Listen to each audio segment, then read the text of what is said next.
Hi everyone! I'm going to show you the proper way to use dry shampoo. I'm using FoxyBae's Dirty Gal Dry Shampoo. This is my favorite dry shampoo because it works so well, I can literally go 4 to 5 days without washing. First, you're going to brush your hair so that the oil is evenly distributed. Gently brush your hair from the roots to the tip to minimize breakage.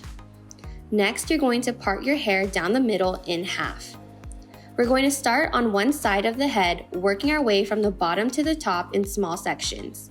Shake the dry shampoo and hold at least 4 to 6 inches away from the scalp and spray in a sweeping motion.